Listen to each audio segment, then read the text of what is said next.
Hello students, welcome in physics class. आज बच्चों हम आपको बहुत ही इंपॉर्टेंट वीडियो दे रहे हैं। आपको इम्पॉर्टेंट है और क्वेश्चन जनरली एग्ज़ाम में भी पूछा जाता है और इससे रिलेटेड क्वेश्चन आपको कंपटीशन में भी मिलते हैं। क्वेश्चन ये है कि इलेक्ट्रिक कंडक्शन से रिलेटेड है question.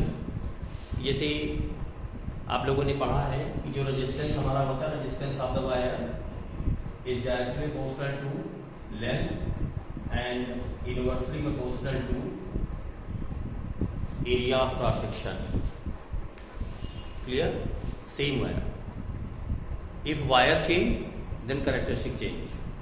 Clear? For a same wire, if we change the length of the wire, resistance will also change, and if area of cross section change, resistance will also be changed. So how resistance changes, we will discuss here.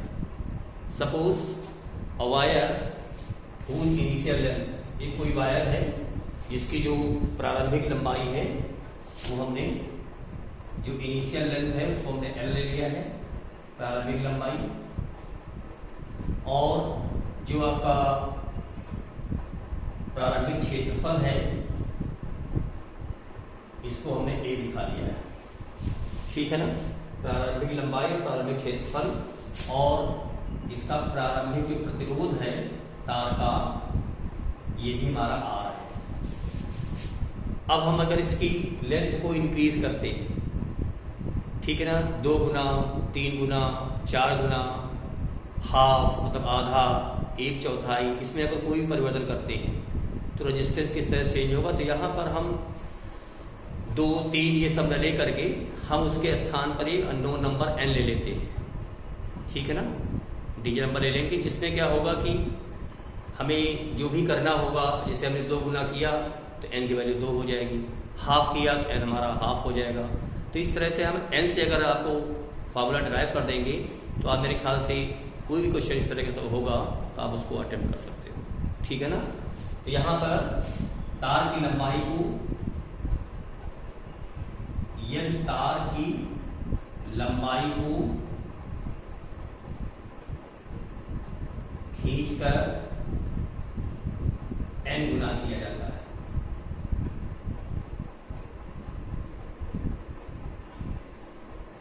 ठीक है ना? तो जब n गुना किया जाएगा तो जाहिर जब लेंथ चेंज होगी, जैसे ये वायर आपका है तो ये वायर की जो भी इसकी लेंथ है इसको हमने n टाइम्स कर दिया। n टाइम तब 2 गुना, 3 गुना, चौथा जो मान लीजिएगा। तो जब लेंथ चेंज होगी तो इसका जो एरिया ऑफ क्रॉस सेक्शन होगा दैट विल आल्सो चेंज। अगर लेंथ बढ़ाएंगे तो एरिया का क्या हो जाएगा, कम हो जाएगा, मतलब बदल जाएगा। ठीक है ना? तो इस तरह के क्वेश्चन को ऐसे करेंगे। तार की लंबाई कितने गुना किया गया है, n गुना किया है। इसका तो जो नई लेंथ हमारी होगी वो n × n होगी। प्रारंभिक लंबाई जो कि L थी हमारी, और जिसको हमने n गुना कर दिया है तो जो नई लंबाई होगी हमारी ये होगी, तथा new resistance, sorry new area of cross section, area of cross section, जो नया हमारा अनुप्रस्थ क्षेत्रफल होगा वो हमारे यहाँ A' हो जाएगा। अगर एक चीज का ध्यान रखना है कि ये जो वायर था हमारा, मटेरियल चेंज हो नहीं रहा है, जैसे पहले था वैसे ही बाद में हमने खाली केवल उसका शेप चेंज किया है खींच करके। ठीक है ना? तो कैरेक्टरिस्टिक चेंज नहीं हुई, यानी इसका अभिलाक्षणिक गुण चेंज नहीं हुआ, यानी कि विशिष्ट प्रतिरोध में कोई परिवर्तन नहीं होगा। मगर लंबाई चेंज हुई है, क्षेत्रफल चेंज होगा। ठीक है ना? तो इसमें क्या होगा कि जो आकार है वो तो बदल गया, मगर तार के आयतन में कोई परिवर्तन नहीं होगा। यानी कि पहले केस में जो L × A जो आयतन होगा वही बाद में L' और A' से होगा। यानी कि जो प्रारंभिक आयतन होगा वो अंतिम आयतन के बराबर होगा। यानी कि तार का प्रारंभिक आयतन बराबर खींचने के बाद आयतन।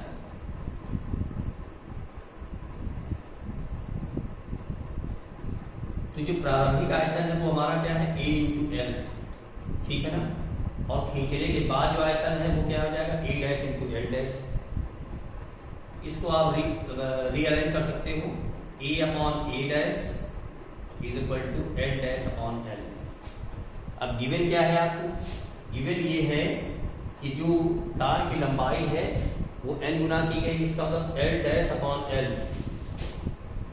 जो l डैश अपॉन l होगा यहाँ पर वो आपका होगा n। इसका मतलब इसको आप यहाँ पे रख सकते हो। तो l डैश अपॉन l हमारा n हो गया और a अपॉन a डैश कितना हो जाएगा, bn हो जाएगा। अब यहाँ पर आप निकालिएगा प्रतिरोध। तो प्रारंभिक जो प्रतिरोध तुम्हारा है वो R equal to rho L by A है, और खींचने के बाद जो प्रतिरोध तुम्हारा होगा उसको हमने R डैश मान लिया है। तो R डैश हमारा क्या होगा, रो इंटू L डैश बटे ए डैश हो जाएगा। दोनों को डिवाइड कर दीजिएगा। R dash by R is equal to rho L dash बटे ए डैश, रो L और ये ए हो जाएगा। तो इस हिसाब से ये रो और ये रो कैंसिल हो जाएगा, क्योंकि पदार्थ जो हमारा तार था वो पहले जैसे था वैसे अभी भी है, ठीक है ना। और ये विशिष्ट प्रतिरोध है। विशिष्ट प्रतिरोध पदार्थ का अभिलाक्षणिक गुण होता है, ठीक है। जो वायर चेंज नहीं हुआ तो विशिष्ट प्रतिरोध भी चेंज नहीं होगा। तो इसमें से रिलेशन जो बना आपका L डैश बटे L into A upon A dash, ये चीज बनी आपकी। अब आपके पास R dash by R is equal to L dash बटे L, आपको पता है कि ये n है, और a बटे ए डैश भी कितना है, n है। तो आपके पास R डैश बराबर क्या हो जाएगा, n स्क्वायर R। तो ये आपको अगर न्यूमेरिकल आता है करने ख्याल करने के, तो आप इस मेथड को अप्लाई करिएगा। But in competition exam you use the formula. आप कंपटीशन के एग्जाम में 1 मार्क्स 2 मार्क्स में आता है, वहाँ पे सॉल्व करने की रिक्वायरमेंट नहीं है। आप केवल क्या यूज करेंगे, R dash equal to n square times of R। जैसे मान लेते हैं वायर हमारा है, उसकी लाइन जो लेंथ हमारी है 2 टाइम्स की गई है, तो यहाँ पे 2 का स्क्वायर कर देंगे यानी 4 टाइम्स हो जाएगा। अगर उन्होंने कहते हैं वायर की लेंथ जो है हाफ कर दी गई है, तो यहाँ हाफ का स्क्वायर कर देंगे, ठीक है ना। तो ये तो लेंथ से रिलेटेड क्वेश्चन था।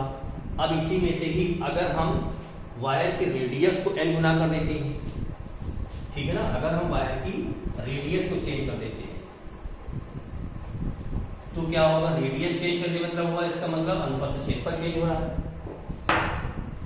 तो यदि तार की त्रिज्या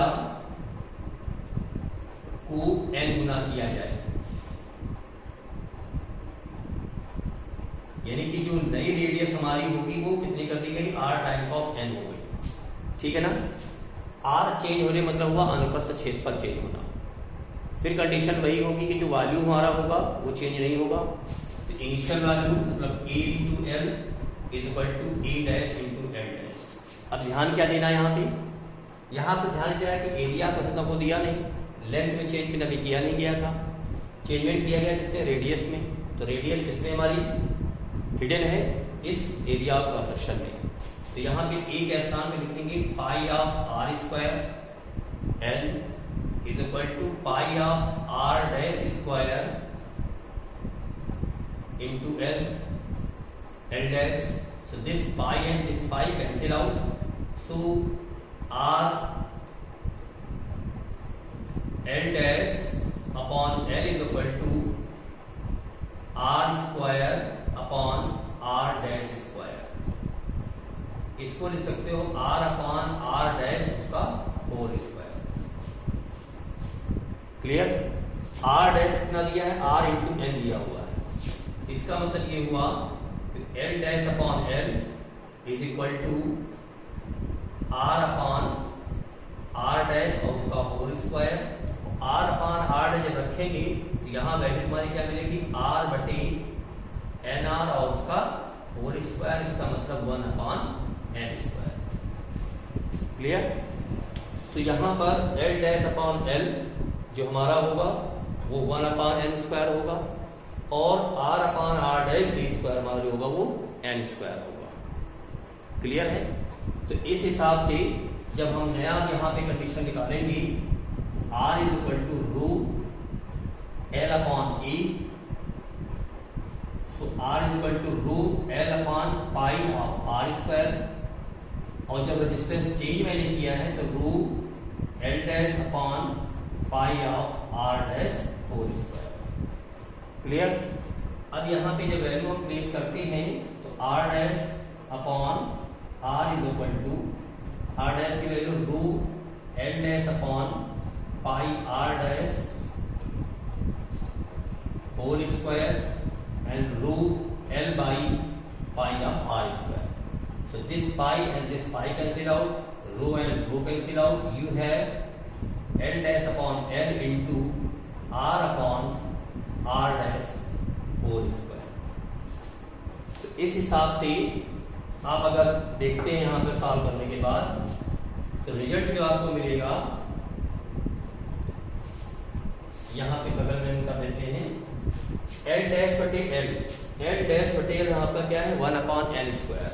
तो इसको आज लिखा हमने R डैश बटे R बराबर हो गया 1 अपॉन L स्क्वायर इंटू फिर ये लिखा हुआ है R बटे R डैश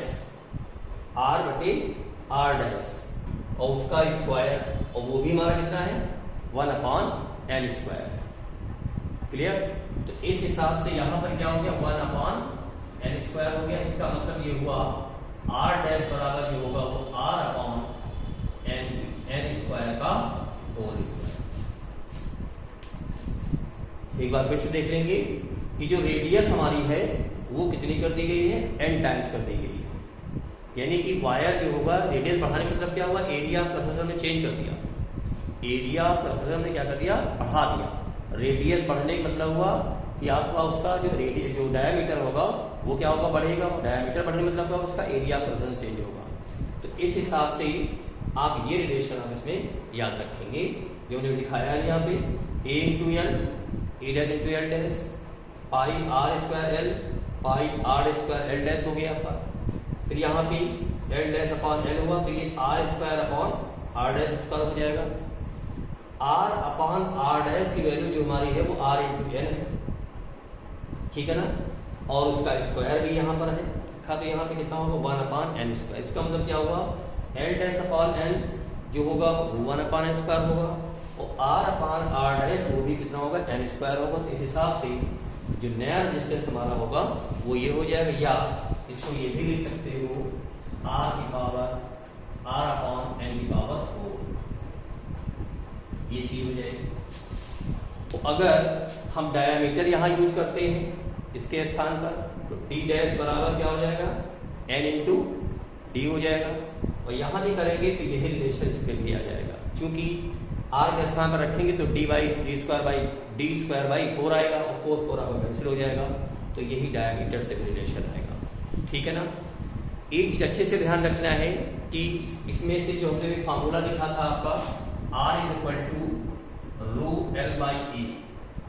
अगर हम रो ऐसे लिखते हैं यहाँ पे आर ए बाई एल इसका ये मतलब नहीं है अगर वायर हमारा सेम है तो अगर उसका हम लेंथ या एरिया को अगर चेंज करते हैं तो जो विशिष्ट प्रतिरोध हमारा होता है वो चेंज नहीं होता है. अच्छे से ध्यान रखिएगा.